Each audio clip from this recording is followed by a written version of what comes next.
La déclaration de politique générale du Burkina Faso a été adoptée samedi 19 novembre 2022 par les députés de l'Assemblée législative de transition ALT qui l'ont adoptée par 64 voix pour, 4 contre et une abstention. Le chef du gouvernement, Maître Apollinaire Kyelem de Tambela, exhorte les députés à donner au gouvernement les moyens d'action pour répondre aux aspirations du peuple. Déclarant que la sécurité est la priorité de ce gouvernement, l'autorité annonce par ailleurs que le gouvernement veillera à une meilleure appropriation du code de la route par les citoyens et à une application rigoureuse des tests encadrant la circulation routière.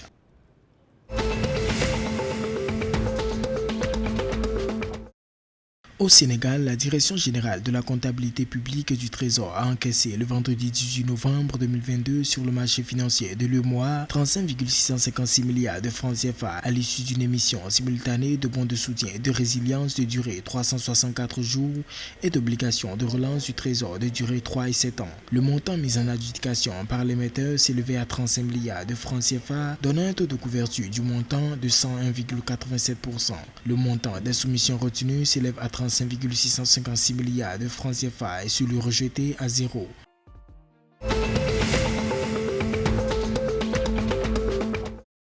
Le Togo a observé une progression de 6% en 2021 en matière de recettes liées aux exportations des services de transport terrestre, maritime et aérien par rapport à 2020, passant de 104 milliards de francs CFA à 111,1 milliards de francs CFA. Le rapport sur le commerce extérieur de l'UEMOA en 2021 indique que les services fournis aux armateurs étrangers et le transport terrestre constituent la principale source de recettes de services de transport des pays membres de l'Union.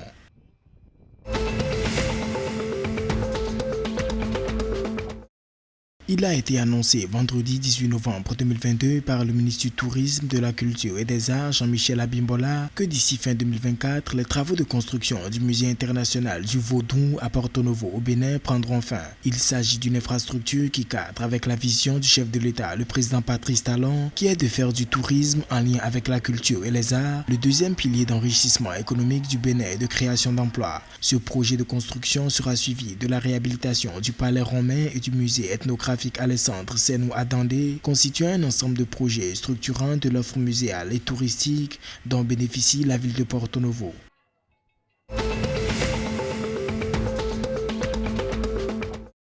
Au Mali, le Bureau de coordination nationale de l'Association des élèves et étudiants du Mali, A2EM, a envoyé un préavis de grève le 17 novembre 2022 à Madame le ministre de l'Éducation nationale pour paralyser la tenue des cours sur tout le territoire national ce lundi 21 novembre. L'objectif selon eux est que les doléances soient prises en compte par les autorités de la transition avec la sortie de 120 heures dans Bamako et les autres villes du Mali.